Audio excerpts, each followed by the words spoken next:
Yo, yo, it's time to discover the flow. Shout out to the bros. You know, I like to welcome everybody to discover the flow. No matter how you discover the show or discover the bros, now you about to see how far we can go, because it's time for discover the flow. Yeah, cowabunga do. You know live is how we come to you. Turn the levels up when you hear the boys coming through. The Pod Squad giving you just what you need, hitting you with a new special guest every week. Don't you dare hit skip, man, it's Tristan and Kip. DTF Pod about to take you on a trip. Mega Ran bring the heat, yeah. But be clear, I wasn't even supposed to be here. Welcome to Discover the Flow. No matter how you discovered the show or discovered the bros, now you about to see how far we can go, because it's time for Discover the Flow. Let's start the show.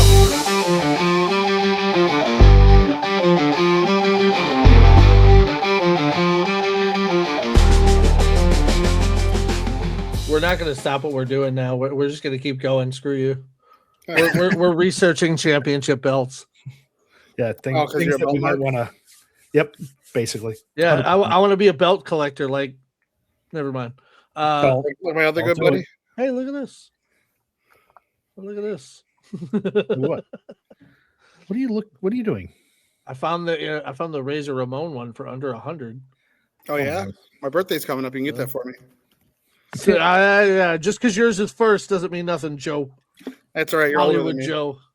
Hollywood Joe Hogan. It will always be older than you, Joseph. Not by much though. Which room are you hiding in right now? I'm in the rainbow room with the haunted munchkins. With the haunted? Hold on. Hold on. Clarify this, haunted please. Munchkins. Yeah, you have to elaborate it's the Wizard on of that. Oz room. Yeah, I don't remember the Munchkins being haunted though. Yeah, one of these little munchkins up here, she grabbed a ladder that we were changing a light bulb and she wouldn't let go. We had to pry it out of her hands. What? Yeah, I had a video of it, but they banned my TikTok for whatever reason, and I can't get the video back. Because you're making fun of little people. No, I would never make fun of little people. I actually wanted to join the LPA. He could be Von Jaeger's manager. When Von Jaeger becomes the height supremacist.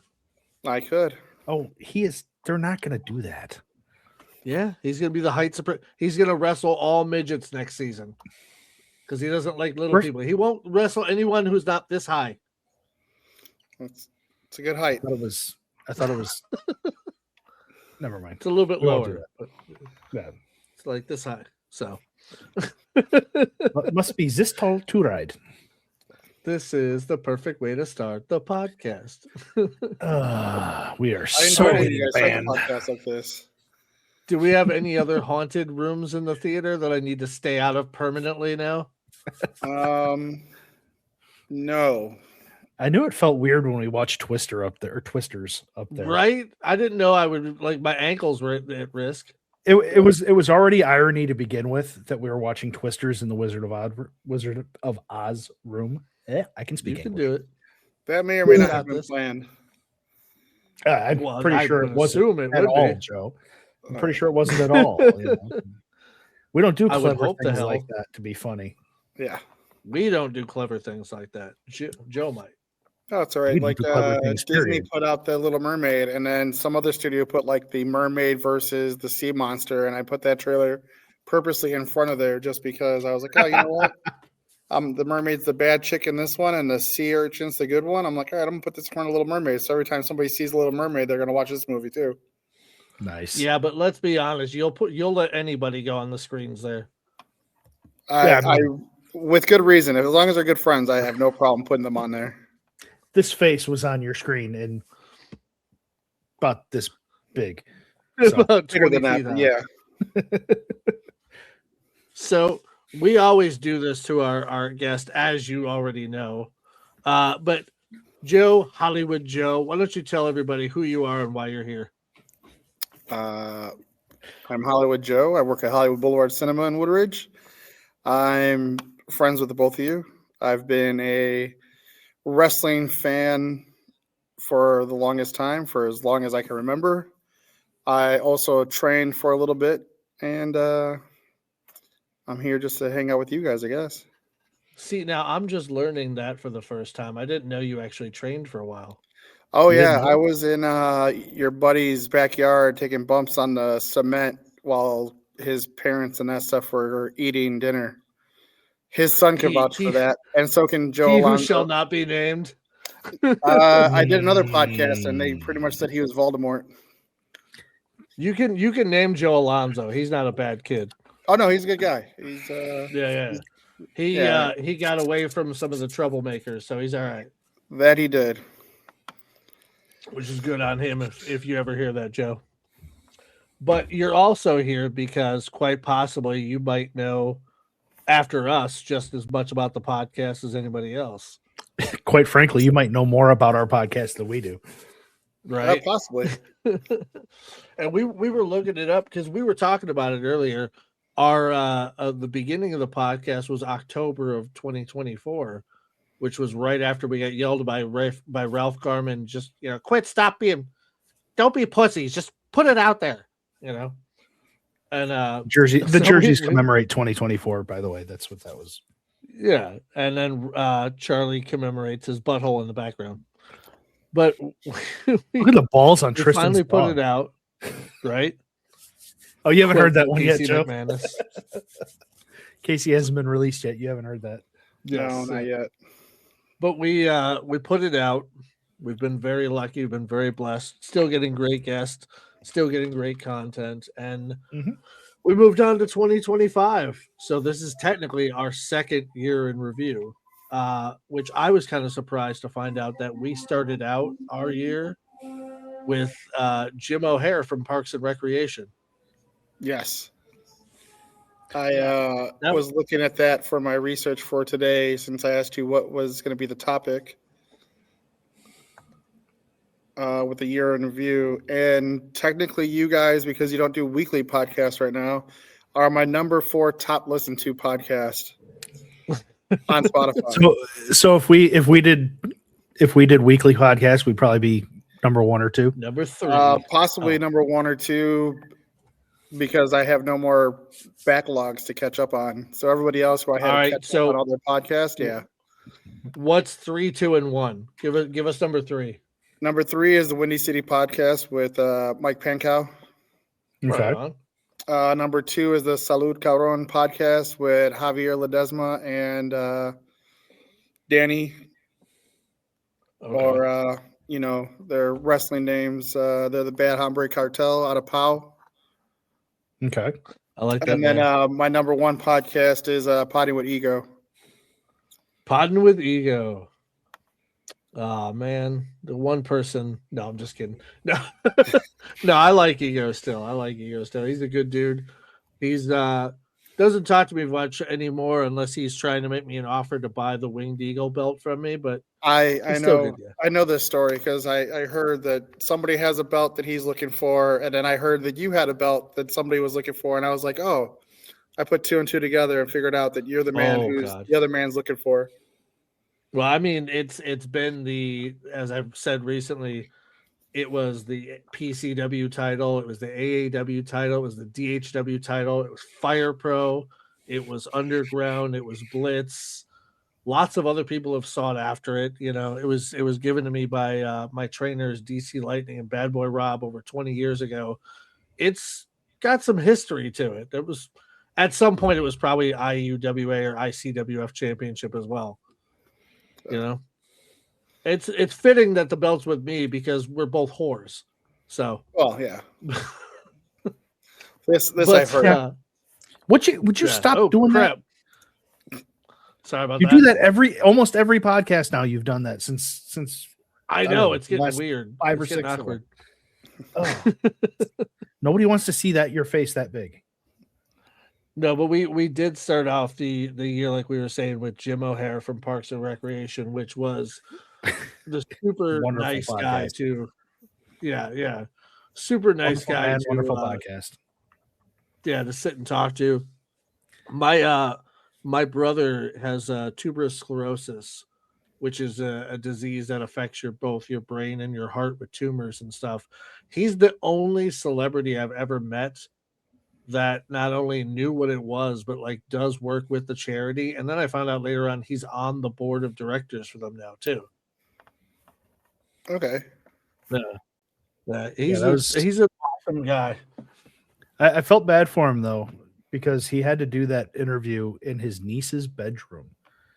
And when we end this podcast, we have our guests hang out for a little bit because of the technical end of StreamYard and how that works. So he had to leave. Unfortunately, he had a really bad internet connection wherever he was in Indiana. And he had to leave his laptop open and on for like 3 hours to get everything recorded properly. That was a nightmare because that was thankfully the only time that's ever happened to us. So he was like, all right, I'm going to just leave this on. I'm going to go to a movie with my family. Yeah, he was nice enough to leave the laptop on so we could get all the audio. But that was so panicky. I hated that so much. There was only one other moment this year that I had that level of panic, I think, and that was when we found out that everything got deleted off of StreamYard. Yeah, but thankfully we each had different stuff. We had downloaded back. Yeah, I was gonna say, didn't you guys say that Christian had most of it, and then you had some of it on backup? Yeah, I had part of it. He had part of it. It just Whew, that was thankfully I still had a bunch of stuff. Or you said it in the podcast once before. Yeah. I'm sure we did. We tell the same stories over and over and over again. Not really. You guys are pretty good at that. I will give you that. You guys don't I don't know. repeat a lot of the same thing, unless it's like the guests that are on the same. Hitler. Tristan bringing up Hitler's a big thing. Well, yeah, that's just. It was like a 3 or 4 episode run. It was. It was a hold on here. Sorry. In my defense, God damn it. Use the finger. Yes. Well, I'll use the fingers. Yeah. I learned this recently. We got to tell you that story. This means I'm racist and I don't like brown people, apparently. Oh, did I tell you about that? I am a brown person, so. Which is weird because I love you to death. Yeah. Racist. Hey, that's a great segue because the next person we interviewed was brown. Ming Chen. I was gonna say yes, it was. Brown? But in your lineup though, Jim O'Hara is before your year in review on Spotify. I know. So it threw me off because I was like, wait, I thought this was before, but then I was like, no, it's not. It's because the year in review, the very first one was kind of a later idea, like a bit of an afterthought. We were just suddenly like, oh shit, we need something for this week. Let's go do this. Now this year we're actually prepared and we're ready. And when you're listening to this now, it'll be New Year's Eve or New Year's Day or whenever the hell you choose. Even though it's not, because it's not even Christmas yet. No, it's not. But sorry to break the illusion, guys. But that's all right. Tristan has the lights on in the back. You got the tree behind you, right? Oh, got the dog laying comfortably. Yeah, gotta hit the on air. There we go. Now everybody knows officially. Now you all know I'm on air. I don't want to steal gimmicks, but I have at least one Nova Award, maybe multiple. I'm not going to say how many, because some people has their gimmick. Yeah, but two-time. When we went to let me backtrack a little bit. In 2024, we went on something called Cruise Askew, which is a cruise that we took to the Bahamas with the crew of actors and people who have been in Kevin Smith movies.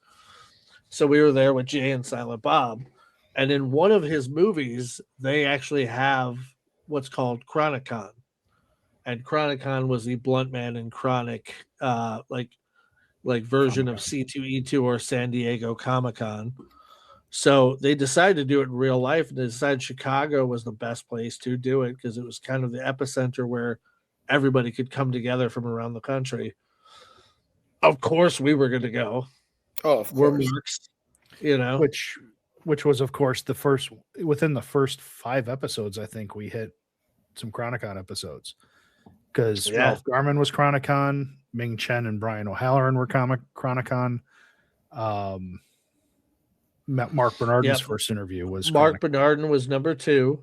Ralph Garman was number 4. Mega Ran and Teak Hall, who we technically knew from the cruise, but they were number 5. So we were just kind of going to town with View Askew people. Yeah, we went ham on Kevin Smith. Oh yes, you did. but, and then you guys go to number 9. You're back to your interview at the con. Yeah. Well, what's cool about that is though it's gotten us what is essentially becoming an annual opportunity. As of this year, and when it actually comes out and people can listen to it, you will hear that Mark Bernardin actually suggests that we do this every year. So as long as Chronicon runs, not release the Mark Bernardin one yet? I don't think we have. The second one? That one's come out yet. Yeah. Not yet. Yeah.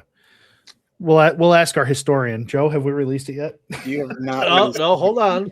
I don't want to embarrass Joe you here. But it's episode number 27. Yeah, number 27. Okay, did that because then Eric Bischoff is right after it, and that's one of my. Yeah, so that's right. We did do that. So if you go back to episode 27 and you listen to Mark Bernardin, he actually talks about wanting to make it a yearly event. So as long as Chronicon runs in Chicago, we will be there and we will be interviewing Mark Bernardin. So he was our first repeat interview and he will be our first three-peat interview. All right. Now I got to catch up and beat him. Dude, there's a midget in the background that's moving. No, it's actually it's my giant. Oh, Jesus. Yeah. No, he was just this big on the screen. That's all. Yeah, in the back. Yeah, but he's like 6 something compared to the house back there. How's it going, man? This is Brad. Hey, how's it going? Hey, Brad. How you doing, Brad? Welcome to the party. I actually told him the story about the haunted one. Oh yeah, the one that. Yeah, he was on the ladder changing the bulb when he had to sit there and jerk the ladder off of it. One of them got frisky. He did what to the ladder? What was he doing to the midget? Little midget ended up jerking the ladder. He was jerking the ladder off the midget. Yeah, we have 2 events going on right now, and Brad is my other tech guy, and he works at Amazon, so he came straight from Amazon here because the party upstairs needed to be able to stream their laptop to the projector for an award ceremony, and we had to set up a mini bar up there for them, and then I have the Horror House guys here from Chicago doing Silent Night, Deadly Night, the first one, and the remake that they just did for this year. The Horror House? Horror House? Horror. Oh, okay. My bad. Yeah. No W. No W. No W's here. It's not like earlier when they were jerking the midget off on the ladder.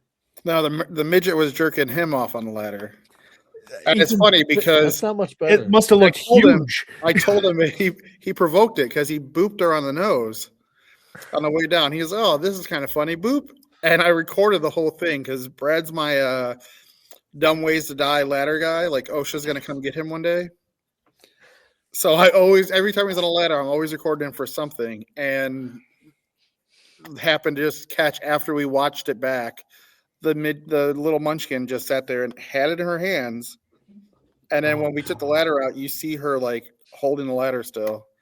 What he doesn't realize is there's actually a homeless little person that lives in that theater and puts on the costumes and just hangs out up there. And he caught her when he touched her nose. He caught her. Probably, yeah.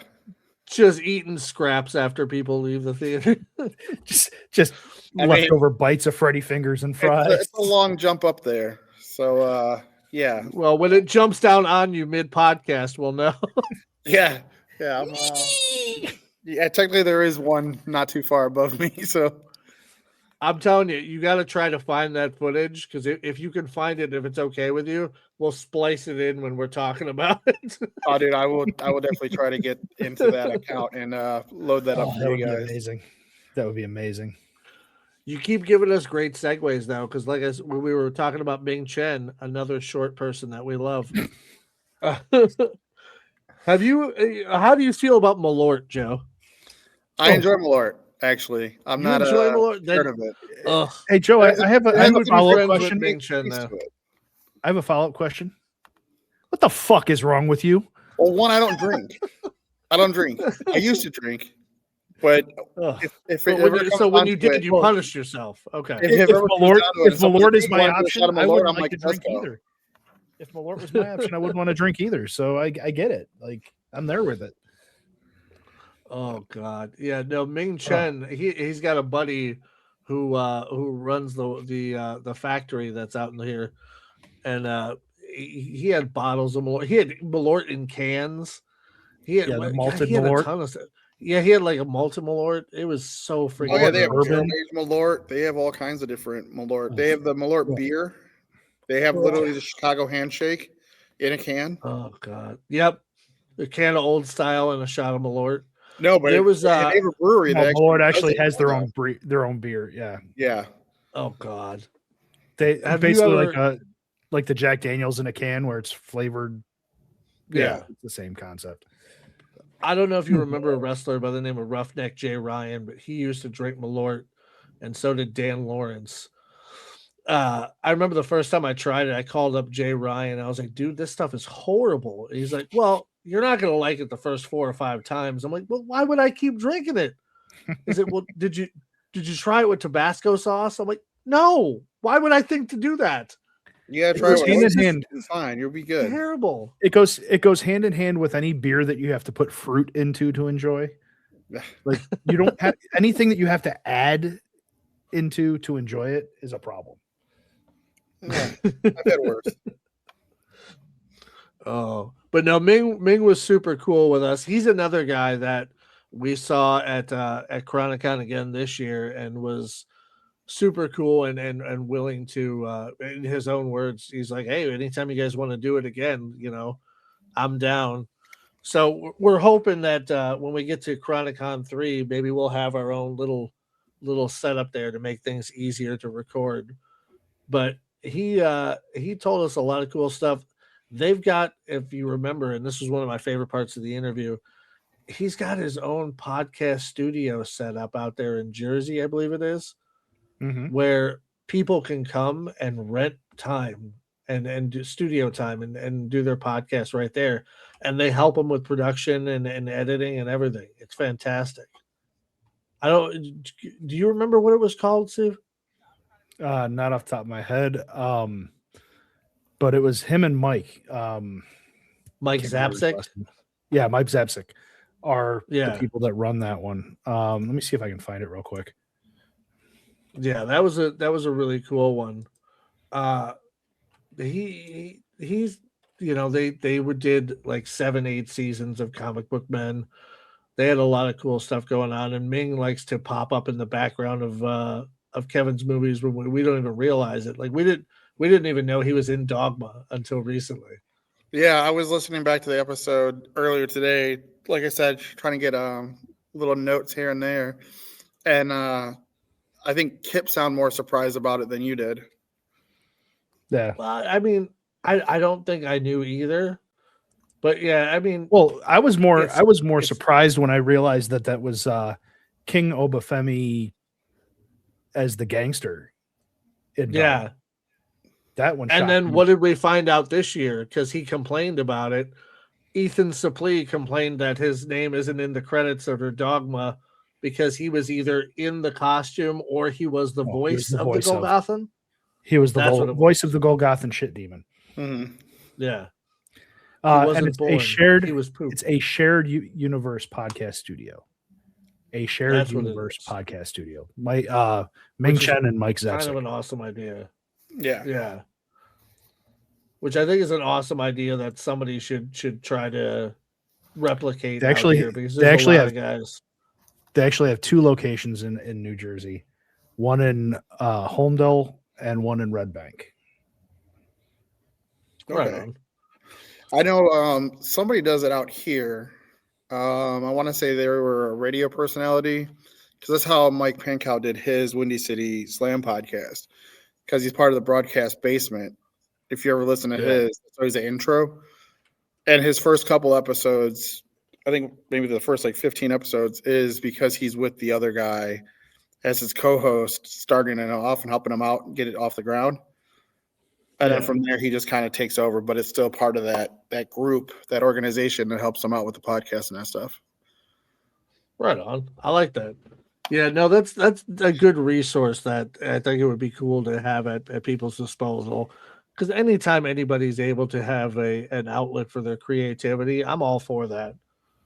And we don't look at anything like competition, to be honest. So the more the merrier in the podcast world, or anything else you want to do. If you can be successful in this game, you deserve every bit of it, because there's a lot of work that goes into getting guests and marketing and public appearance that you're not even getting. Nobody actually is there to see you, but you're showing up places and handing out cards, you're handing out stickers, you're talking to people. You're trying to generate your own buzz, and it's a lot of work. It's hard. And I'm not trying to stroke our own egos here or anything by any means, but it's a lot of work to do. So anybody that does this, I give them huge amount of credit. Yeah, I mean, you guys do pretty good. Like I said, maybe more weekly episodes would be great. That's my opinion, but whatever. I know you guys got already. We'll start getting guests, and we'll start doing more. Good Lord, Charlie. We've had the talk about it. We've had the talk about it. I mean, we have a good problem right now where we are backlogged up to like April, and we have a handful of other people we still haven't even recorded with to add to that. So, some of our episodes are getting a little bit of dust on them waiting to be released. So that's why, I thought it was a good idea for in the month of December saying Merry Christmas. Here's 4 episodes, 4 weeks in a row, So this obviously will, like we said, this will be the New Year's Eve episode. The 2 previous episodes before that was what we like to call either the Good Brothers or Under the Influence, because both apply, which will be with it was originally Under the Influence, and we kind of modified it a little bit as time went on. But which will be with the Schnog and Al the ladies' pal, Fortnite legend and legend of many other video games. But that was a 4-hour one that we sat down and did. So is it a 2-parter? There's a lot to cover. Yeah, that's a 2-part. Yeah, that's 2 weeks back to back. All right. And and then it goes way off the rails, comes back on the rails, goes off the rails again, comes back on the rails, crashes horribly into a wall, and then burns the entire place. It's amazing. I love it. And then comes back and pisses on the rails to put out the fire. So then would that be considered your longest podcast episode then, since it's a 2-parter? Yeah. Because I think the only one I would that definitely say that one is. I think Emma Von Zombie was the previous longest episode. No. No. Jarrett from Oh wait, no, yeah, Jarrett Reddick was over 2 hours. 2.5 hours, yeah. You got some reason I hit like 220. Yeah. He started pulling out beers and was at the hour mark and was like, let's keep this going. Oh, dude, I love that one. That was probably one of my favorites. It's in the top 5. I think. Well, shit, I don't mind us jumping around. Tell us why. Talk about it. I love Bowling for Soup for one. And then I love Phineas and Ferb. So to be, just to have you guys have that person on there, I mean, like I said, I listen to it mostly on Spotify. So the videos that you guys have, I end up having to watch later on, which is why you guys are my top 4 for streaming, because I always do it off of Spotify first. That's why car ride to work, car ride from work, depending on when it launches and gives me the notification. Yeah. So, but yeah, dude, I mean, just hearing all of the stuff that he does and everything, I mean, it literally was sitting down with the boys talking and just shooting the shit. It wasn't like, not to throw him under the bus, but Mancow was he was a good episode, but he definitely didn't want to be there because he's, but he did point out that, what, I've done all this stuff before. I'm doing this because you guys are good guys, and you guys said you're a fan of mine, and that's what I started out doing. So I might as well pay it back since you guys are doing the same thing I started out doing. And I don't know, man. That's Kipper's favorite episode. it sounds like it's no. I have come to an understanding with that episode. And it took conversation, me and Tristan talking for a while, for it to actually dawn on me what he did. He actually taught us an object lesson in how to deal with a difficult interview. Yeah. Which was great. And that was, I appreciate it now. At the time, my first response was, fuck that guy. Fuck that guy. He's never coming back here. I'm never going to fuck his show. Fuck him. Fuck all his fucking people that he worked with. I'm listening to podcasts. But at the same time, hardcore. Now I really do appreciate it. And, I'll give Mancow the credit he should get for that. Yeah. I'm not going to say that he deserves, but that he should get for that. But the Jarrett Reddick interview was probably the most emotional that I've gotten on this show. Yeah. Yeah. Because when we started getting into that mental health discussion, there was a lot that we talked about that was like, it hit me right here, right in the heart. And it felt good to get it off my chest and talk about stuff. And I'm sure Tristan enjoyed talking about some of that stuff too. It's cathartic to talk about that, and to have a lot of people willing, talk about it. Yeah, somebody that's willing to talk about mental health and men's mental health specifically. In my mind, men's mental health is completely ignored these days. It seems like it's becoming more popular to talk about, but men still have the stigma that they have to be strong. They have to be the rock in the world here. And it's not, we break down too. So it's good that somebody actually recognizes that and talks about it. One of my favorite things that came out of that episode was I had a lot of different people message me, not only talking about, oh my God, I love Bowling for Soup and I love Phineas and Ferb, like you said, but there was a lot of people that said to me, they're like, I was very surprised to see 3 men, let alone any men at all, be able to open up and talk like that, which maybe it's my age, I don't know.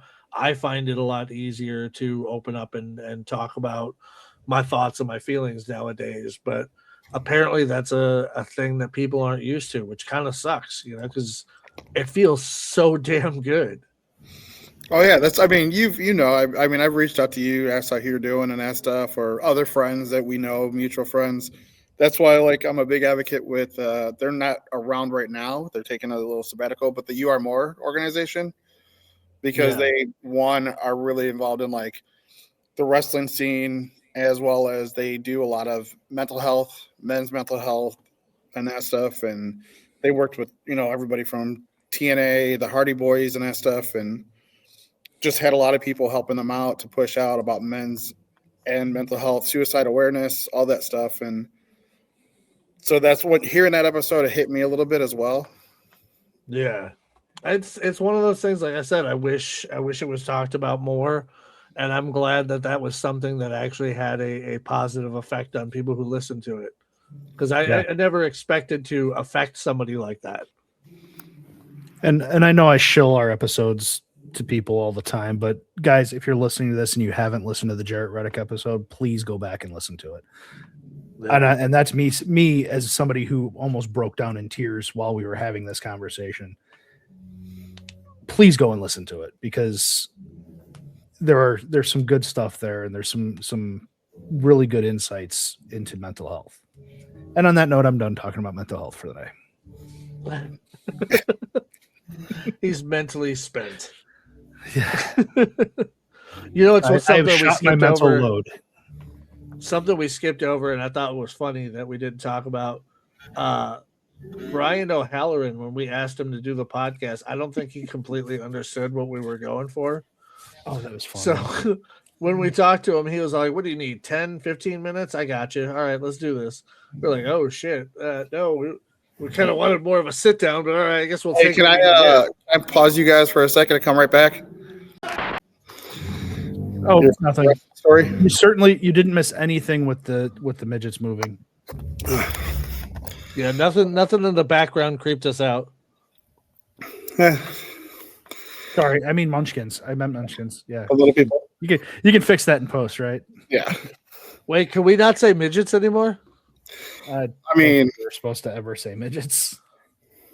They're called micro maidens if you're going to the forge. See, now that I'm down for. I'm up for that. Micro wrestling. I do want to go watch a micro. Oh no, it's not micro wrestling. They're micro maidens. They dance for you. That's the Bridget, the Wonder One, is on their roster. That's also where we got the one girl that we were supposed to interview before she had hip surgery. Oh, okay. The world's tiniest little stripper Lady. or whatever, burlesque Oh, yeah. dancer. She's also on their roster. Yeah. That and the Empire Strips Back. That's another one I want to see. Yes.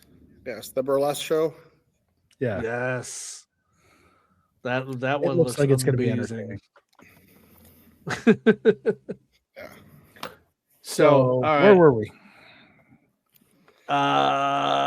We were talking about Brian O'Halloran. Oh yeah, that's right. Yeah, because we wanted to interview Brian.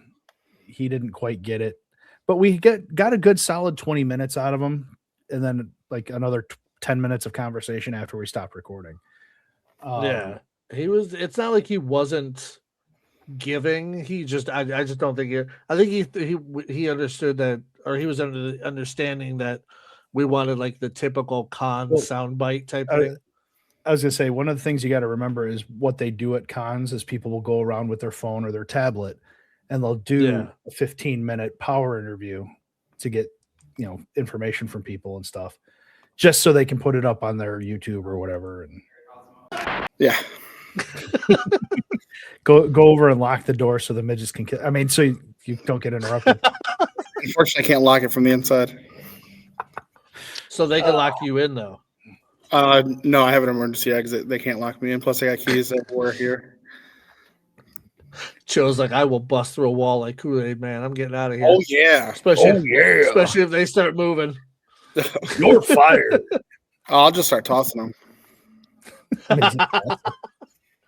That would be the greatest episode of this podcast of all time.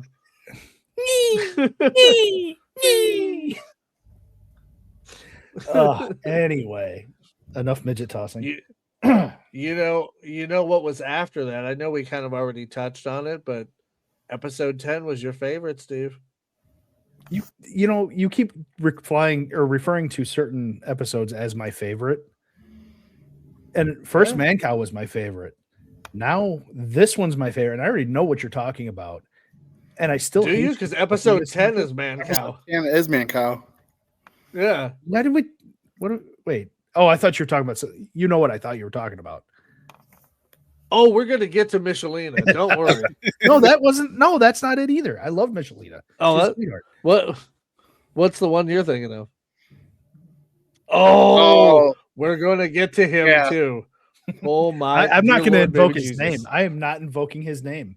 He might just. He's not Joe Hendry. We don't have to worry about him. And anybody that sees me, anybody that can't see me, I'm twirling my finger around the side of my head like he was batshit. Yeah. No, we've already talked a little bit enough about Man Cow. Unless somebody else has something else they want to say, we can talk about the fact that episode 10.5, which I love because it's only like 2 minutes. This brings us something special and new to the podcast, which we can proudly say is our Grammy-nominated performer performing our custom theme song, Discover the Flow. Yes. Yeah. Yeah. Mega Ran. This guy, Mega Ran, he's absolutely fantastic. We interviewed him and T. Call in I think it was our 5th episode, something like that. Like right at the end of 2024. And this was another guy that we met on the Cruise Askew in 2024. Then night 1, I saw him performing, and Kip was woken up by him performing at like 11 o'clock at night because it was rattling the ship. Yeah. We should have been far enough away from where he was performing that it wouldn't have affected us. But the bass that was coming off of that was just so outrageous. And it was great. I mean, it was fun to listen to because it was good stuff. But it just, good God. Trying to sleep after a big day of travel and all you're hearing is bad. It's bad. He's cool though because he's got a lot of video game theme songs and wrestling theme songs and stuff like that. And he actually had stuff that I didn't know was him that was already on my Spotify list and stuff like that, like "Goodbye to the Bad Guy" and the NWO remix that him and T Call do. He also did a duet with Xavier Woods. Yes, and he's done theme songs for the New Day, King Xavier Woods when he won the King of the Ring, and was it Shelton Benjamin in AEW? Yep. Is that what he did? Mm-hmm. And he was on stage at WrestleMania 40 when Roman Reigns came out to play the drums, pretending to play the shit out of a drum. Yeah, he gave us that story, and when we sat and out in a little courtyard in Joliet at night with him and T Call, which was funny because Mega Ran doesn't smoke or drink, and T Call was high as a kite. I love you, T, but no, these were some great guys. It was a great conversation. That was actually the first conversation we had that had anything to do with wrestling on the podcast. Because we didn't. Well, yeah, he wanted to get to wrestling pretty quick. Yeah. What were you guys doing? That was he was performing there that night. Yeah. Oh, okay. He had a show at a little. No, it was just some little bar and bakery. It was weird. It was a bar and bakery that were connected to each other. Yeah, it was interesting. Was it by St. Joe's? Not far. Yeah, it was maybe 2-3 minutes away. Okay, to be honest, I think I know what you're talking about. It was literally like a tiny little storefront in a brick building. Yeah, and there's a little courtyard. If you go through and you go out the back door, there's a little courtyard and fire pit kind of area back there where you can sit, and that's where we ended up doing our interview. All right. Another person that we didn't know, kind of like we found out with Joe, that trained for pro wrestling was when we sat down and interviewed Squirrely Dan, aka K. Trevor Wilson, from Letterkenny. The podcast episode. I've never seen one of your favorites. So comfortable. Mine? Yeah. I like that one as well. Yeah, by the end of it, he was kind of just, he was just leaned back, just relaxed as hell. I would have thought he took edibles before, which he might have, I don't know. But he kind of slowly sunk back and just ended up here. It really was kind of the beginning of everything that we wanted for the podcast, which was just everybody kick back, relax, and talk like we're just buddies hanging out. You mean you're not supposed to say hi, how are you, and start off right? I mean, I don't like doing intros. I've done 2 of them for the podcast, and one of them I screwed up, and I said Air Force instead of Army. Yeah. For the nicest, coolest guy we might have ever had, too. Yeah. Like, as far as credentials, like, that guy, yeah. Took a big old steamer right in the mattress, just right there in the bed, just right at the front of it, too. But K. Trevor Wilson also gave us one of my favorite things, which is he's the only person to say butts holes. Yes. However, he did give us a great idea that he should play. Was it Silent Bob's brother? No, we gave him that idea. Oh, we gave him that idea. That's what it was. He said he wants to work with Kevin Smith, and we were talking about how there's that one comedian, Theo Vaughn, is possibly going to be playing Jay's brother in Jay and Silent Bob Store Wars. So we were trying to put out into the universe that since Kevin Smith was supposed to be on Letterkenny before his heart attack, that he should be Silent Bob's brother. That's what it was. I can see it. Yeah, that was. That was a fun interview. I love the part where he's talking about how fans would overstep the line with it, like with comments and stuff online with us. He's like, "Hey, fuckers, that's my wife." Oh, we did another one that was I thought was going to be one of my favorite ones. It's not an episode that I like. I like it, but he was very calm, very timid, and that was Colin Mockery from Whose Line Is It Anyways? From one Canadian comedian to another. Yeah. But yeah, Colin Mockery is very tame. He is very, very calm, like you said. Yeah. It was a very subdued interview, but it was still a very good interview because I learned quite a bit about him. That was. I think that's what I like about your guys' podcast is everything's not like, it's not just wrestling, it's not just actors, it's and not everybody's how you think they're gonna be. Well, So and like Kristen, he's a comedian, he's done all this other improv stuff, and he was just calm, laid back, just very professional, I guess you could say, just kind of like not trying to joke it up with you guys as much as like you would think. Yeah. What was weird is I felt bad because sometimes he would land a joke and it was so subtle that like we didn't even realize it until a couple seconds later. And then it looked like we were faking laughter when we weren't actually. It just took us a couple of seconds to get it, The other problem we had with that interview is we had a bad connection on that one. And there was a lot of delays and we were having some technical difficulties. So there was a delay in the audio. So he would say something and then it would take a couple of seconds for Tristan to hear it and he'd laugh. But like he said, he's laughing late and it sounds fake. It sounds contrived, I guess is the best way to put that. Yeah, but I mean, he was a super cool guy, and it was awesome to have him on because Whose Line Is It Anyways is something that I grew up on, whether it was the English version, Drew Carey, or the new lady who does it now, which was also fun to have Mary Fuck Kill with him at the end on that one. That was very entertaining. What was a big surprise to me, and I couldn't have seen this one coming. April 2nd, episode number 13, Dr. Phil Plate, I believe we recently found out was our most listened to episode of 2025. It was. Which is, it's kind of cool because like he's one of those guys that like I love to watch Discovery Channel at night, especially when I'm laying in bed relaxing. So, I quite often fall asleep to these people.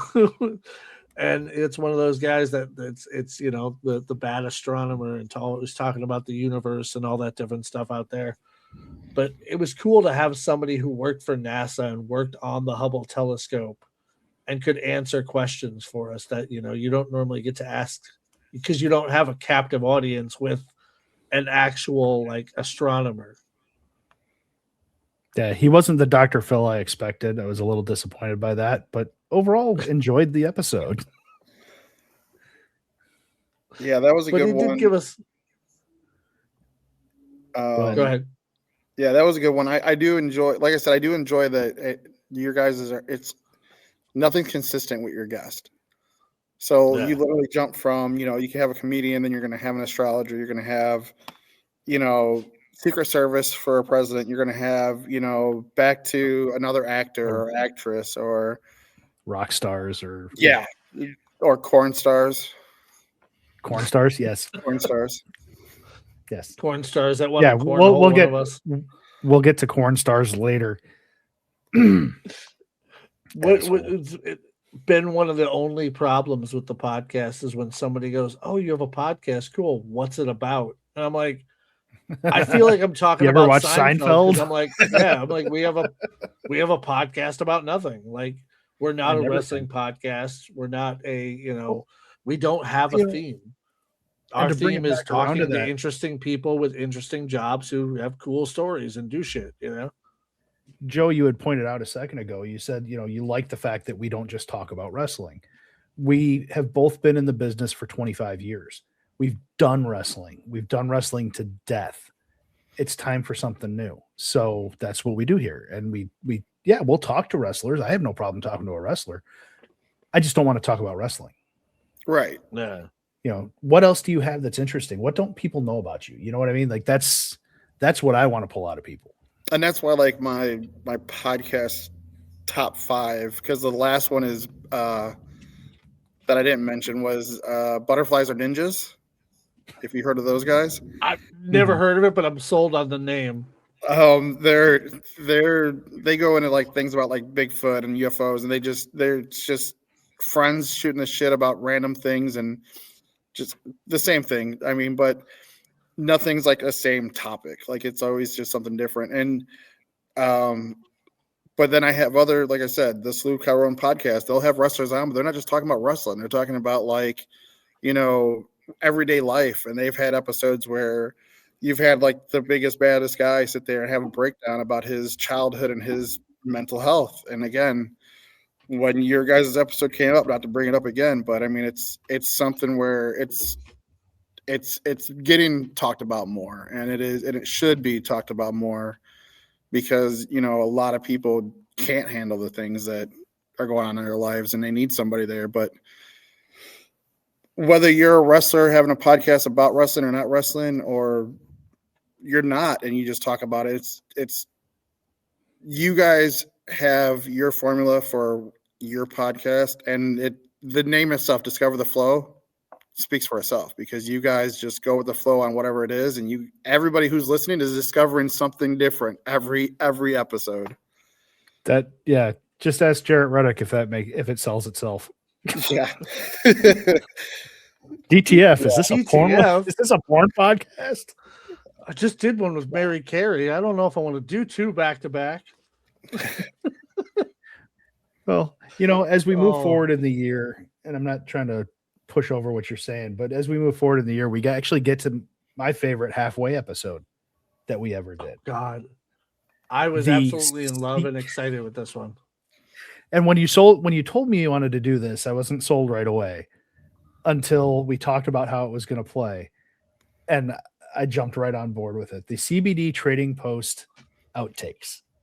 Oh, I didn't know that's where you were going. Okay, I'm down with this. No, this is good. No, this is good. This was, especially because we were partaking on some of these.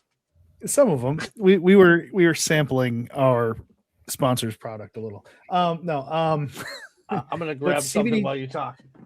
Some of these outtakes I thought were really, really, really good, because we were sitting downstairs one night. We're at the recording station, and he kept fucking with me the whole time. Like I would start doing my thing, and he just stopped me in the middle of the word, middle of a phrase. He'd be like, do that again, but slow it down. I'm like, can you let me get through the fucking thing before you cut me off? Let me do the whole thing. It's not like we have tape we're worried about. Let me do it and get through it, and then you can cut me off. But no, somebody's got to cut me off in the middle of a thought, so I lose everything that I was doing, because we don't work with scripts. Yeah. We have notes, but we don't work with scripts. Scripts are for pussies. Did Trishan tell you that I was like, you guys should do an episode with all the outtakes and everything like that? And then a week later, this episode drops. And I text him, like, bro, did you do this because I told you? He's like, no, it was already in the can. It was just backlog. I was like, it was a coincidence. I talked about it the week before when I saw you guys. It was so hard to not tell you, you know what I mean? Because, like, I feel like you're somebody I could tell you anything that's coming up, but also at the same time, you're a movie lover like us. You don't always want to know ahead of time. You want to enjoy it and be surprised. I like being able to tell you. And I'm sitting here waiting for it to drop, and I'm still waiting for the episode to drop, and I'm just like, which one? Well, one was when the Jarrett one, because I'm a big fan, so I was like, all right, cool. Yeah. And then I'm waiting, and because you're not weekly, I gotta wait even longer. Yeah. So I'm just like, when is this gonna post? When is this gonna post? And every once in a while, we'll release 2 episodes or extra episodes as we need to, kind of like we did with the Bischoff thing. Yeah. Because of circumstances, we had 3 episodes that month, something like that. Yeah. What was the other thing that's cool about having the CBD Trading Post as our sponsor? Or I used to call them the CBD Outpost all the time, and that was another reason we had to fucking redo shit all the time. But they also gave us this awesome little blessing, which is our DTF Discover the Flower Indica, which they have at the DT or the CBDTradingPost.com. We did an announcement for that, I believe. As a matter of fact, I believe that came out the next week or the next episode because it was the Megan Kavanaugh episode where we actually announced the Discover the Flower. Yeah. See, and Megan Kavanaugh was episode on your 14. list, but we are number one in your bowl. Lead sales. Yeah, we are number one in your bowl. Anyway, I thought you said his whole. Holy crap! I was like, no, we're not doing that to Joe. No. This is not the brain fart. Brain farted on the guy's name. Malcolm Ingerman interview. Oh God. Yeah, that's one. Joe, you're gonna love that one. We'll get you on that one. But yeah, no, Megan Kavanaugh. That was the one that I thought you were going to next. With why I said this is one of my all-time favorite interviews of ours, and it was one of mine as well because she is the sweetest lady in the world. I learned so many cool things. So did I, and that's my sister's favorite movie is A League of Their Own. Oh God, how can you not love that? It's one of my sister's favorites too, I believe. So literally one of the coworkers, because my sister works with me here, she's the general manager. One of the coworkers for Christmas got her the League of Their Own jersey for the Peaches, and I wore my Rockford Peaches jersey when we recorded that one. So you got to listen to this episode just so you can learn so much about it. Right. And she's a Chicago native as well. She worked on multiple Penny Marshall and Mel Brooks movies. Like that might be just based on her credentials alone, possibly the biggest person we've ever had on the podcast, you know? Like who gets to work with Mel Brooks and Penny Marshall in their lifetime? Not a lot of people. She was Jimmy Neutron's mom. Come on. Like this woman was everywhere. She was in Robin Hood Men in Tights. You don't get to do the zing ding without the wedding ring. Like, and I didn't even realize that was her for the longest time. Like, I never put two and two together on that.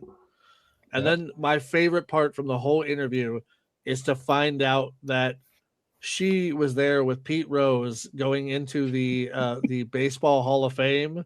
And she's like sitting by Pete Rose, like, I'm so sorry. Now, she did show off. You know? She did show off her Hall of Fame jersey as well, which was actually really cool to see.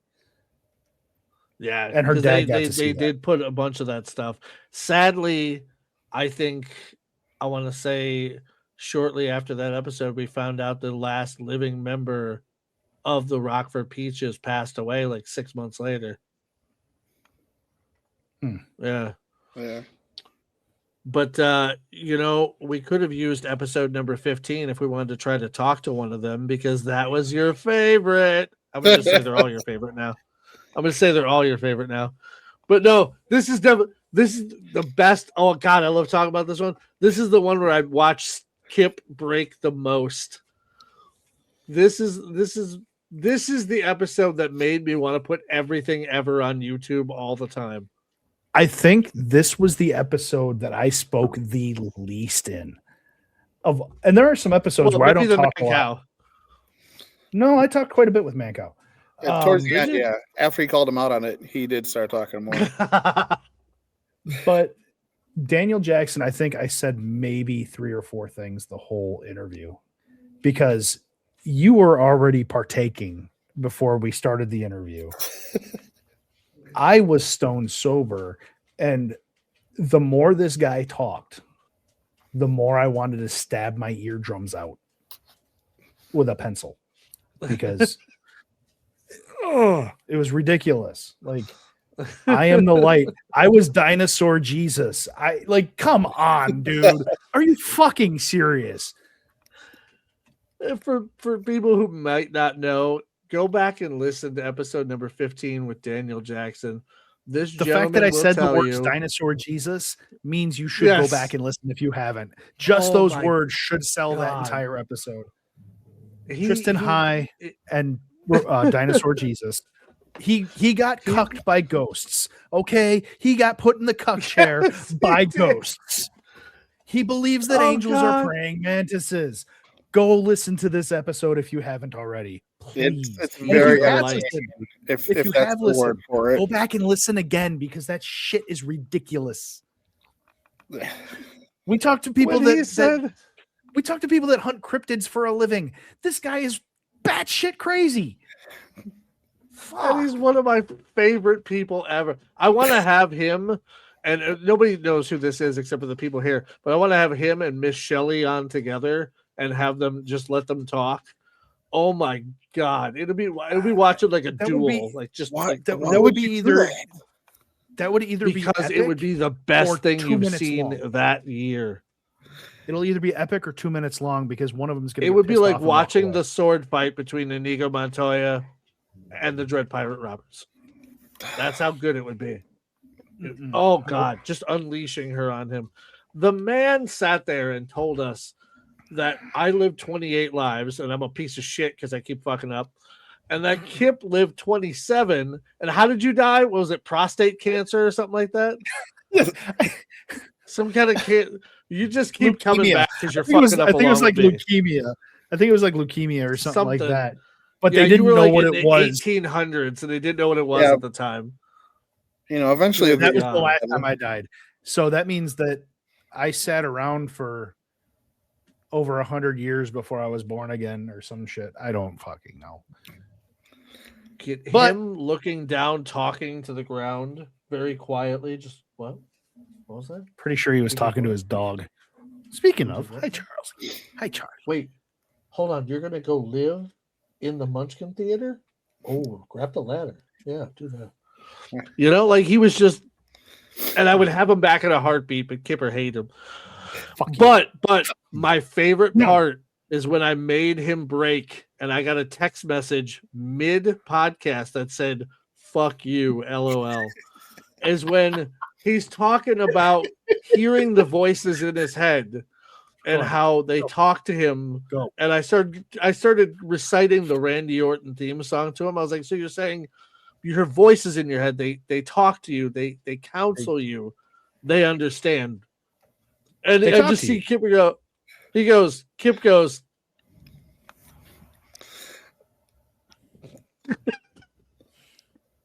And I just get fuck you. Followed by how much longer do we have to do this shit?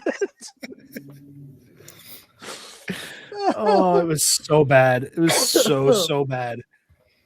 But it was good. I mean, it wasn't a bad interview. It just the dude was nuts.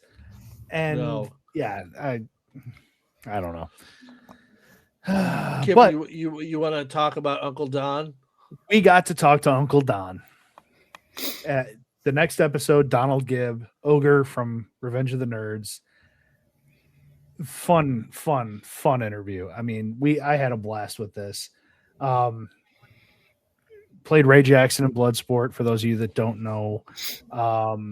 Just Ogre from Revenge of the Nerds. Just another podcast. He was the nicest guy too.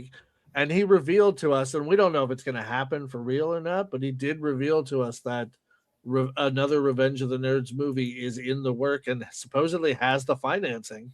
It is in the works. I've been researching about it and seeing about, since they've been doing reunions, possibly seeing if we can get them when it's all done here to do something for it. Well, if you get them there and you need a moderator, a couple of guys. Can we moderate, please? I did send Trishan some information about them being somewhere in Southern Illinois sometime soon. Yeah, it's kind of a drive. I think that. Yeah, I believe I shared that with Kip. There was some kind of convention that they had. Yeah, but he was he was another super nice guy that was. It's cool whether they're still in it or whether they were in it a long time ago to hear people's different opinions and different views on how Hollywood and the film industry works. And it was also pretty funny for him to be like, Van Damme's an asshole. Everybody Well, else we in the all movie was kinda know cool. it. Jan Damson. Yeah. They wanted me to wear a leisure suit and this and that. Screw those guys. I just showed up in what I had, a Harley shirt and sweatpants, and I did my job. Like, it was great. Oh, He's a God. great guy. Yeah, Honestly, no, he was a super nice after that guy. conversation, we started referring to him as Uncle Don, just because Yeah. that's what it felt like. It really felt like talking to just an old family member. It was great. To quote my dear friend Kay Trevor Wilson, she wants to touch my buttholes. I was She waiting for doesn't just wants to touch your butthole. She shoves things in hers buttholes. That too, but because of you, what do she you thinks I'm remember coming from down this into one, South Joe? Carolina. Oh, I'm mean- telling her that you are. Oh my god. Look at it. Joe's down for a road trip, man. I am down for a road trip. We can make this happen. I'm going You to just see my Joe's- family. Knock it off. Joe's hand slowly raises up into frame and it's holding an old camcorder. With the strap, just strap. You see Joe like this. Yes, Michelina Rose is the one that said that she wanted to peg Kip Stevens purely based on the fact that he doesn't want it. Doesn't want it. That's Yes. what makes it more attractive to her. Yes, because she thinks she can turn people on into enjoying it. I mean, you never know I until you mean- try it. Exactly. You never know until you have a finger. I'm okay in your not butthole. knowing. I'm okay not knowing. And the funny thing Again, is, this is a woman that's such a knife in her butthole. So like the She sharp end of did. it. Like the sharp And end of it. Like it's- who it's sticks a wild sharp end of a 'cause knife she's in a like this- butthole? insanely attractive alt chick, but she's batshit crazy in the best ways. In ways that Like- make her the most dangerous person on the planet. And we didn't see it, thankfully. To be honest, I don't know to this day. I'm 50-50 on whether I want to see it, but she had a cactus in her vagina. A cactus. Right here, but I don't know if I want to see that either. What I was gotta the other one? imagine that She- either going in or coming out, it's going to be very painful, one way or the Oh other. yeah, no, that's not gonna be. What was the utensil she used? That was something. Was it whisk. a whisk? Yeah, Yes, it was a the whisk. whisk, which And she then she used to turned around bake and made somebody a a cake, cake. for her ex mother-in-law. She made her That's a what it cake. was. Oh God, Margaret, if you're listening, I will never insert any utensils into Margaret, if my you're body and then listening, bake you a cake. Margaret, if you're listening, I apologize for all of this. Just all 30-something episodes or whatever we're on now. I'm sorry. Dear God, it's me, Margaret. Oh Lord, Ew. yeah, Michelina Ew. Rose was a special one. That was a fantastic. That ended up being a one, lot man. more fun. I was trepidatious going into that one. I was a little concerned about having a corn star on our episode. But she was fun to talk to. And Yeah, later on you this never know how later open on- those people are going to be. yeah, later on in 2025, she actually made it on the cover of International Playboy. Yeah, there you go. I forgot about that one. I mean, some people bitch that they, couldn't pick it up at a newsstand. They had to order it online. It doesn't Order count 'cause I online can't buy it doesn't in the store. Yeah, jackass. We're not going to Definitely not talking about Tom Heisman. Nope. So, Wouldn't talk about Tom Heisman like that. but hey, you Tom know Heisman- what we're back at though? We're back at that theater room where we watched it. Mr. Adam Lucio actually had a cameo in the new Twister movie, which we watched there with your ladder grabbing midgets. Yep. Yeah, that was a cool one You're too. getting Because like canceled. storm Flores, chasing, ladder grabbing midgets. That's the name of the episode. Oh, what happened? The midgets jerked him off the ladder. No, Adam. Adam was a Jerked him cool up on the guy. ladder. How did he stay on the ladder? He it's a step stool. He was the guy that talked to us all about storm chasing and everything, and Yeah. it was something that I didn't know that they were bringing legislation to the front, and trying to make it safer for people to do, which is actually kind of something that makes sense. Because there's a lot of people that will just jump in their cars and go out there with a CB radio talking about, I'm a storm chaser. And that's how people end up dead. Yeah. Because people that are actually professionals that know what they're doing and know how to follow the weather patterns still end up dead. Yeah. So going out and doing it as an armchair storm chaser, not a good idea, guys. Not a good idea at all. No. But we moved on from Adam to one of the sweetest men and one of the most beautiful relationships that I've ever seen. Yeah. When we interviewed Mike Farrell and his wife. Mike Farrell was BJ Honeycutt in MASH, just in case anybody out there doesn't know who I'm talking about. But he is married to the woman he is married to the woman that played the wife in Coach. The what was the actor's name? Craig T. Nelson. The show with Craig T. Nelson from the 90s, I believe it was. Yeah. It was on in the 90s. But he is, which also had the actor who does the voice of Patrick Starr, and was it Jerry Lewis's brother? What was his name?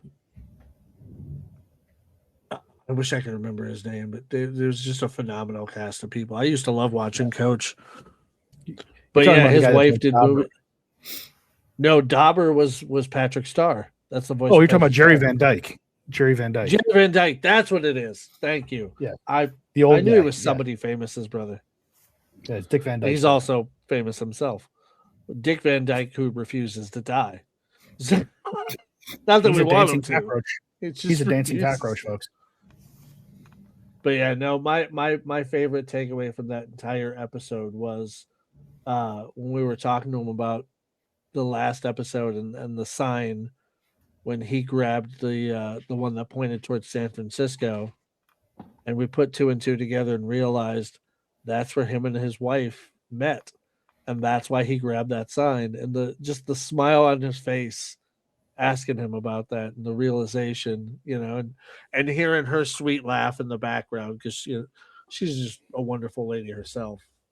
Yep, they were a sweet older couple. And him talking about how much their relationship means, and you could see it in his face when he's talking how much he absolutely loves his wife. It's amazing. Yeah, you don't see that very often. We had a great conspiracy theorist on, but what we thought we were getting was somebody who was informed on and studied and learned a lot about different conspiracy theories. But what we got with Andrew Goff was a gentleman who subscribed to more of them than not. A Kool-Aid drinking conspiracy theorist, if there ever was one. Did we just? And he drank all the flavors of the Kool-Aid. Did you guys skip episode 21? Yeah, we're skipping over a few here just in the interest of time. You know what I mean? I got you. Yeah, but we have to touch on one thing.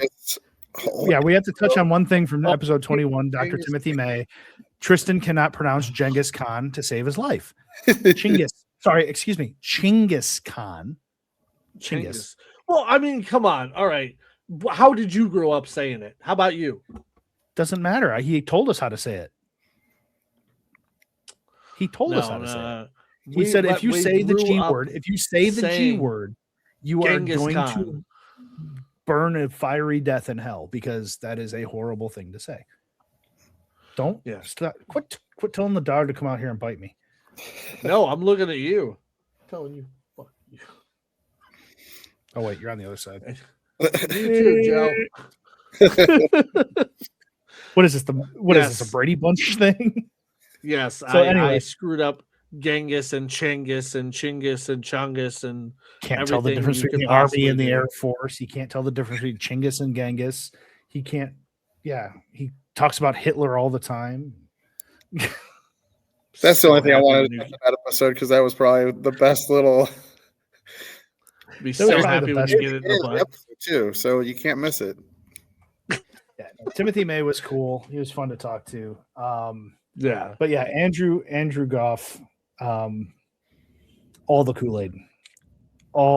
We spent so much time on Mandela effects, which I know you had your fun with, and a good amount of time on Paul McCartney and whether or not he's dead. I had moment of the year during the Mandela effect conversation. Please. He's sitting there talking about his Mandela effects with Jif peanut butter and Jiffy Pop popcorn and all these things, and I remember Jif. That's all I'm going to say. If you want to hear the rest of it, you can go back and listen to the episode again. I don't want to spoil it all. He was a nice guy, though. I'll give him that. Yeah, he was. I would have him back just to get his take on other things. Yeah, it was just one of those things where I didn't expect what we were just getting. Not talking about Mandela effect again, because Mandela effect is the biggest bunch of conspiracy bullshit on the planet. Don Bentley, though, that's the gentleman, though, where I messed up the intro, because that was the first time we ever gave somebody a real intro. And I said Air Force, I believe, instead of Army. And he's like, don't do that to me. Come on. Yeah. But I salvaged it by the end, and he says he's going to play that for his wife, so that she knows. He's like, hey, I'm pretty damn cool, But I mean, if you didn't know already, that he's known for the Jack Ryan novels. He took over writing for Tom Clancy. He's got his own Matt Drake series. He was in the air or the Army. He flew Apache helicopters. The guy was pretty badass in general. We literally just talked about it, and you still almost fucked it up. Quiet, Chingus. Hey, you offered up my butthole to the gods of whatever the hell it is. I can talk all the shit I want about you. Your cornhole to the corn star? That's what I offered up. Just remember, he's coming to South Carolina soon to visit you, Michelina. Sometime across the state, other end of the state. Okay. It's only a few hours away. She'll make the drive. It's fine. Yeah, she'll just show up at your family's house and just be like, "Hey, I'm here for Kip." I've got her number right here. I can just hook her up with you.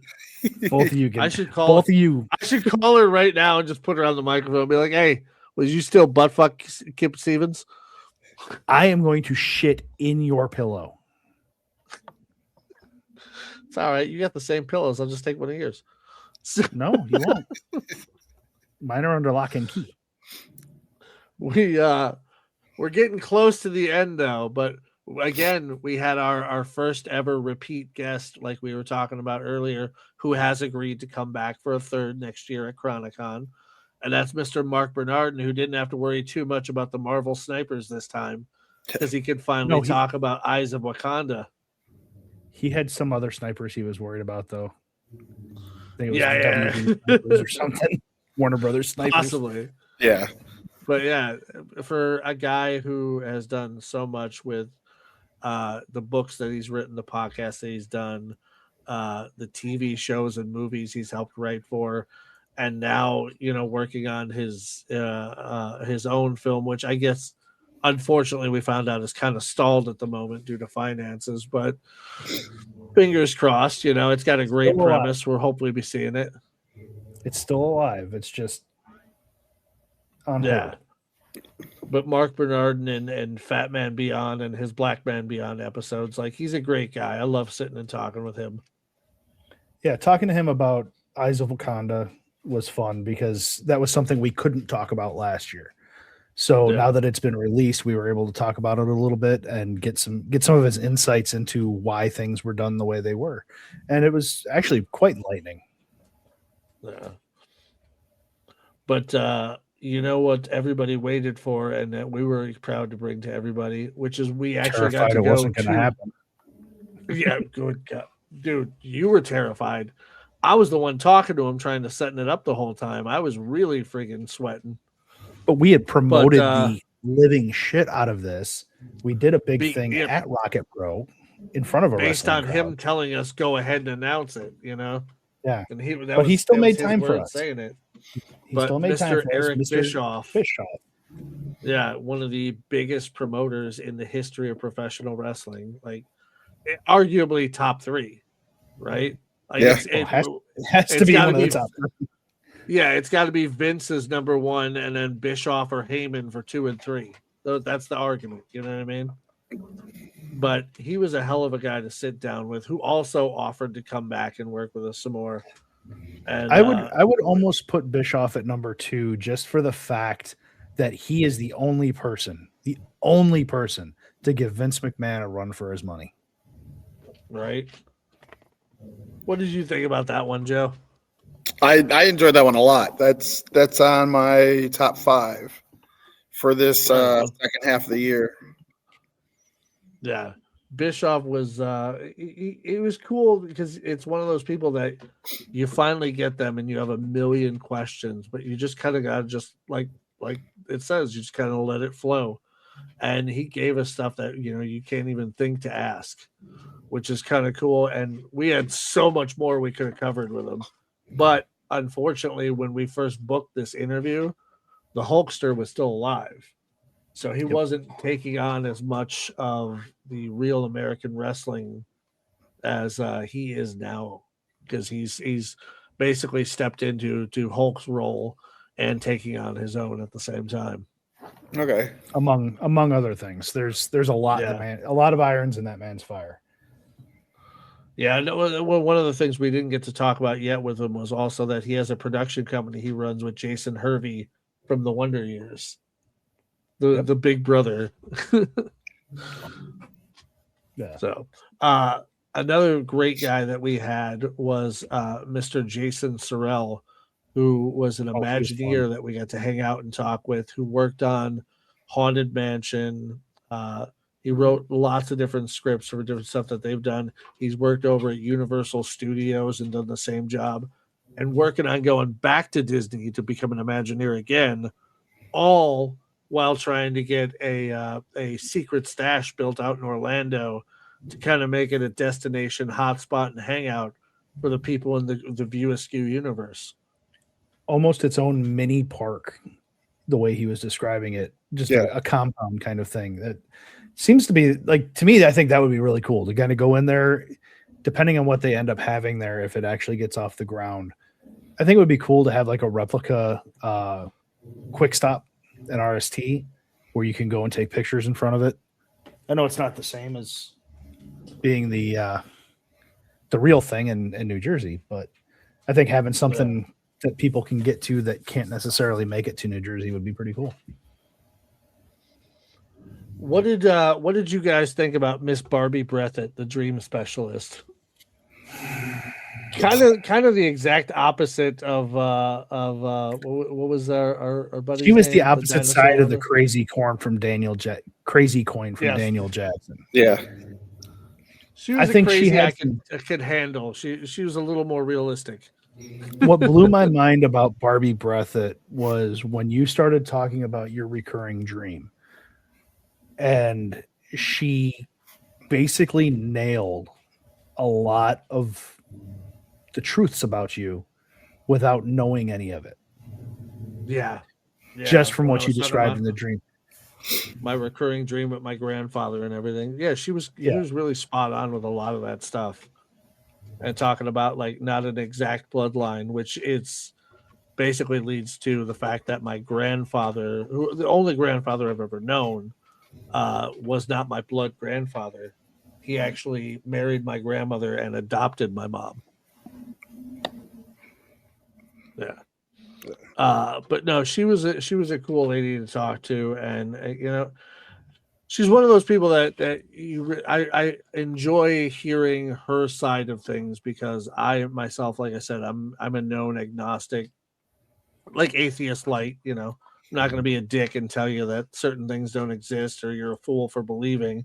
It's just not my jam. It's not my thing. It's not something I could wrap my head around, But she's very understanding, and I like the way she explained things. She has a similar amount of crazy in the I get told things by spirits and angels and things like that, but it's not nearly as aggressive and angry sounding as Daniel Jackson was.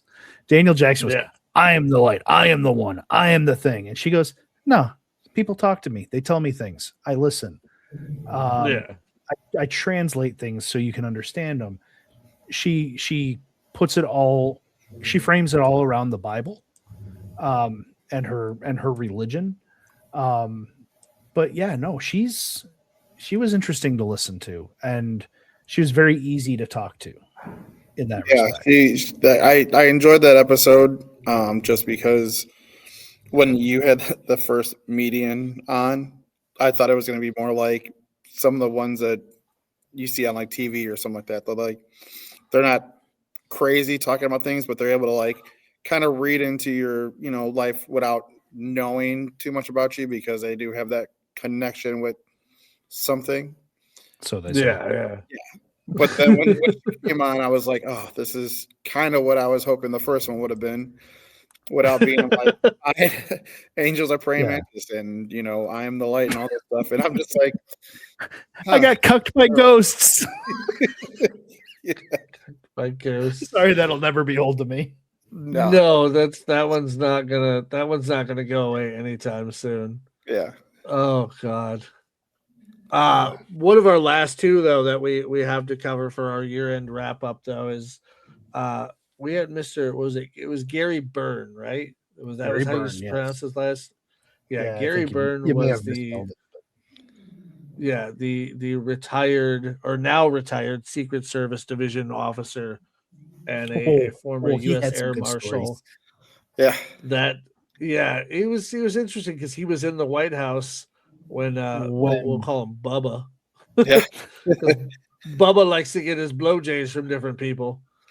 Yeah, well, when Bubba was getting his cigars wet, this guy was standing right outside the door.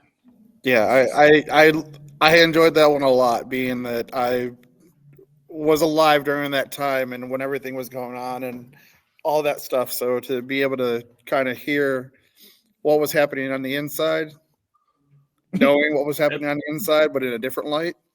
Right. And it was kind of wild to find out that it, like, how obvious and blunt it was. They well, weren't the fact that exactly he said that she called the direct well. line that you needed access codes to get to that line to be able to be like, hey, this guy's holding me up.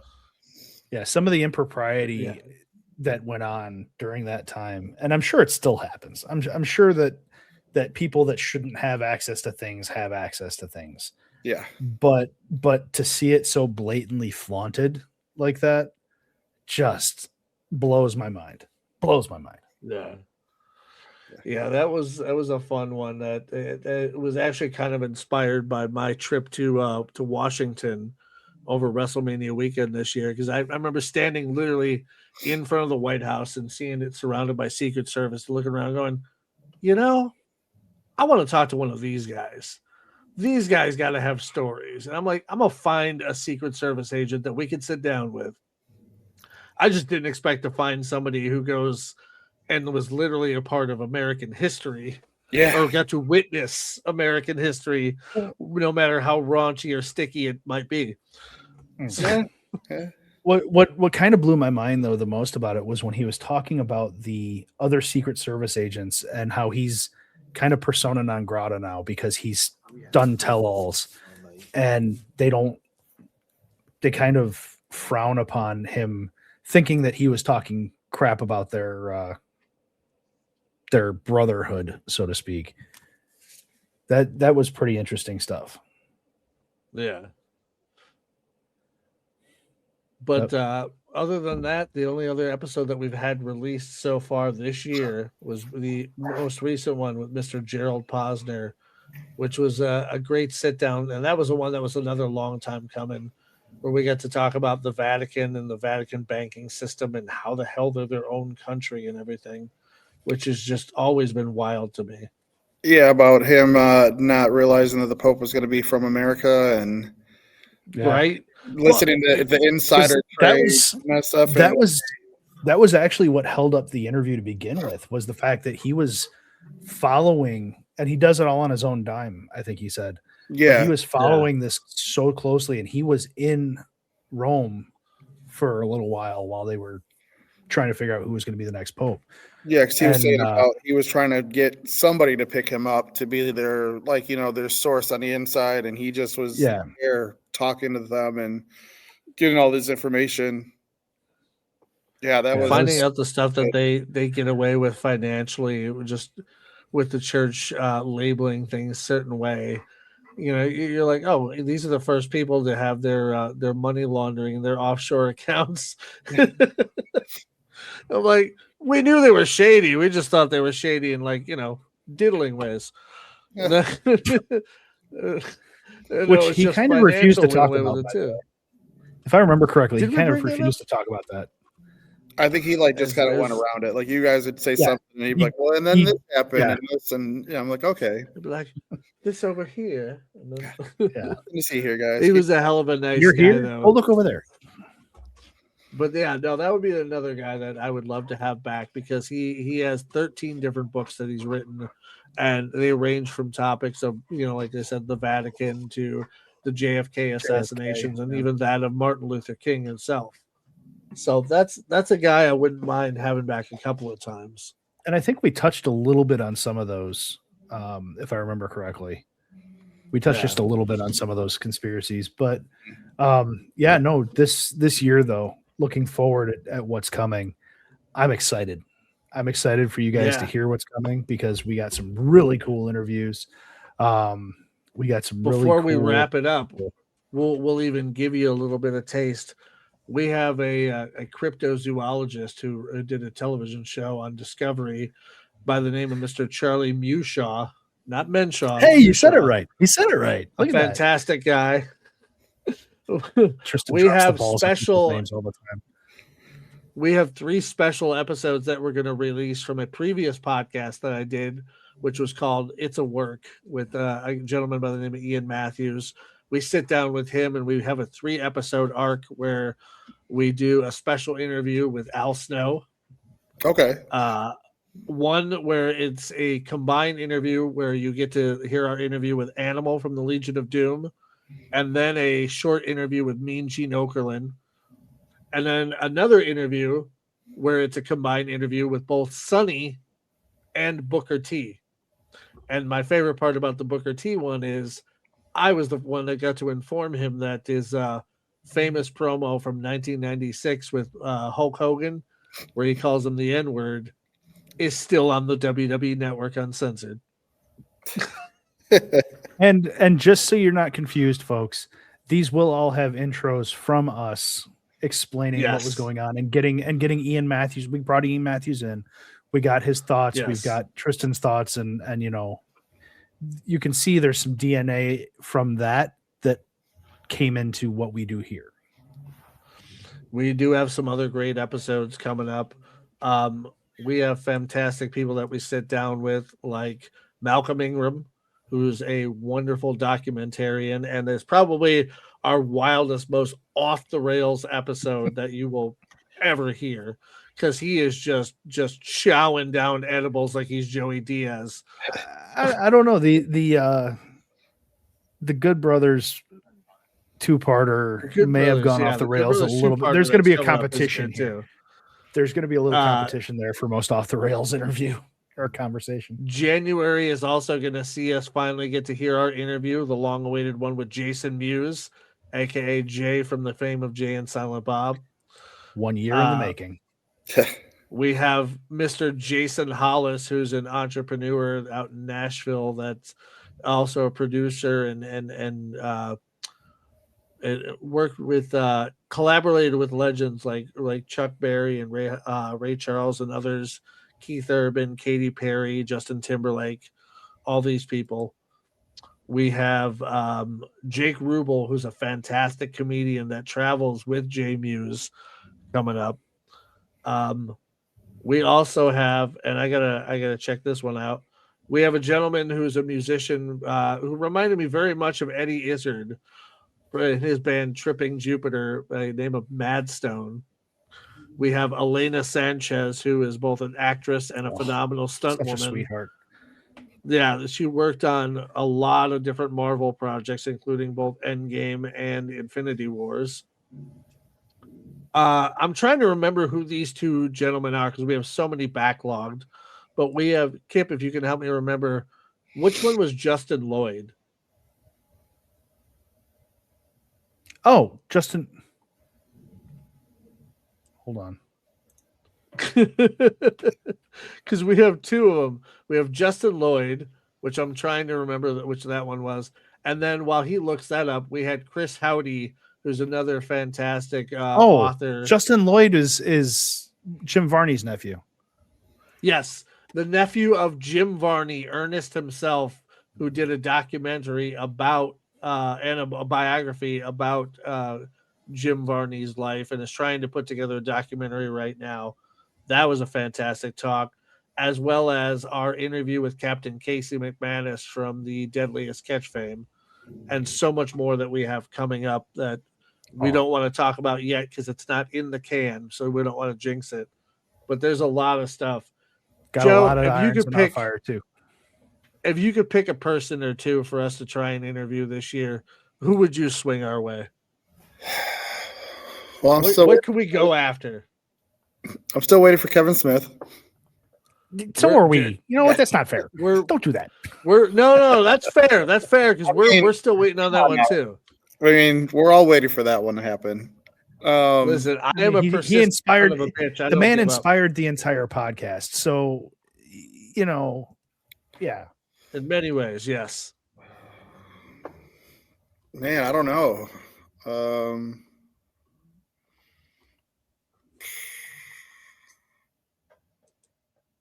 I couldn't even tell you who I mean, because you guys go all over the place with it, and every time it's like, I'd rather get the surprise of, oh, you guys got this person, than like, hope we won't tell you if we get somebody you want us to get. I don't get that the longest time, and then shows up, and I'm like, oh yes, I forgot about that. Well, Joe, you want to tell everybody real quickly about Hollywood Boulevard? If anybody who's listening to us is in the area and can come check it out. Yeah. So we're at 1001 West 75th Street in Woodridge, Illinois. We're a cinema, bar, and eatery. So you got the dinner and a movie while you're watching your favorite movies on screen, or you can book a party and watch whatever movie you choose. I mean, it's a great place. It's one of my favorite places to go because the food is good, the drinks are good, the atmosphere is awesome. And they have, I don't know, I want to say, you guys got like 10 different rooms there and they're all different themes. 10 auditoriums currently right now. There's possibly going to be an 11th one, and we're doing remodels right now. So some of the theaters might be changing themes here soon. Not all of them have creepy little people in them. Some of them have cool old school posters. Some of them have the Marvel or Disney themes, and then there's the room upstairs, which is my favorite that we recorded in. That's got the twinkling ceiling. The Casablanca room. Casablanca. Yes. With the that threw me off when we were recording that for you. That threw me off because I kept seeing somebody in the background, and it's actually just a waiter. Is it a waiter or is that? No, it's Humphrey Bogart. No, this Humphrey Bogart. Is that supposed to be Bogey? Okay, yeah. So it's Bogey sitting back there with his little tuxedo jacket on. Yeah. But he left us alone and didn't grab at us at all. So yeah. So he didn't. You know how try to grab my hand. If better than anybody else, you know how we end this, man. We always say, "Hey, we're not very good podcasters. We don't know how to end it. So when you don't know how to do something, you steal from someone who's already done it best." And we do a questionnaire that was made famous by Mr. Bernard Pivot and made famous by Mr. James Lipton and invented by Mr. Bernard Pivot. And so now, Joe, it's your turn to do the questionnaire. Kip, you want to give it to him? Go ahead and start. I don't have it up yet. All right. Joe, what's your favorite word?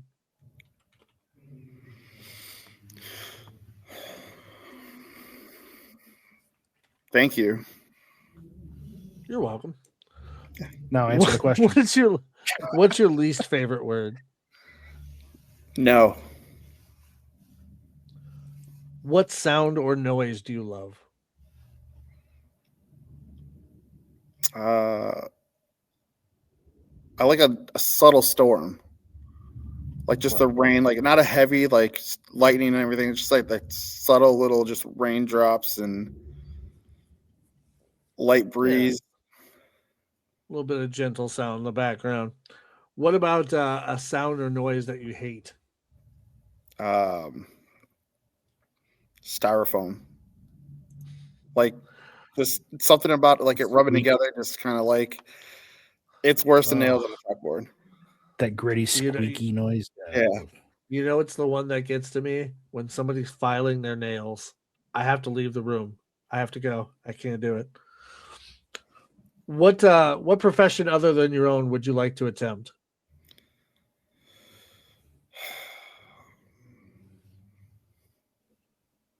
Well, I'm too old for it, but wrestling would have been to actually get in the ring. Well, I mean, you know, we could make a tag team out of you and Squirrely Dan. You guys could be the new Twin Towers. We could. Now, which one would you be? The Boss Man or the Akeem, the African Dream? Oh, I'd be Akeem. Joe's gonna dance. Joe's gonna dance for us. What profession other than your own would you not like to attempt?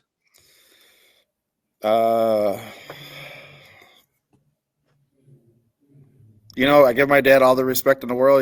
He's a plumber, but I couldn't do it because he tells me about going down in like sewers and drains and that stuff with like rats and being just confined spaces. I couldn't do it. I give that man all the respect in the world for doing what he does. Yeah, that's rough. Yeah. Creatively, what turns you on?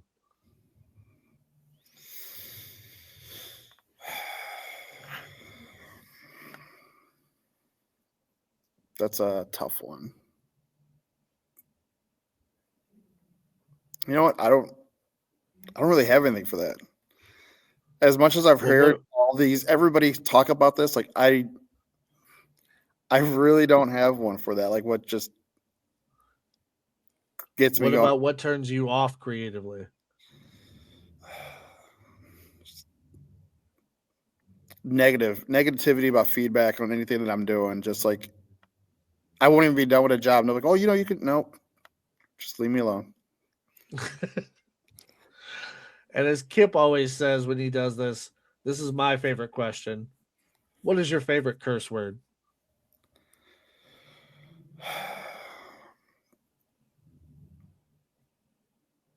Fuck. Attaboy. And Kip's favorite. If heaven exists, what would you like to hear God say when you arrive at the pearly gates? I did well. I did well for myself. Good.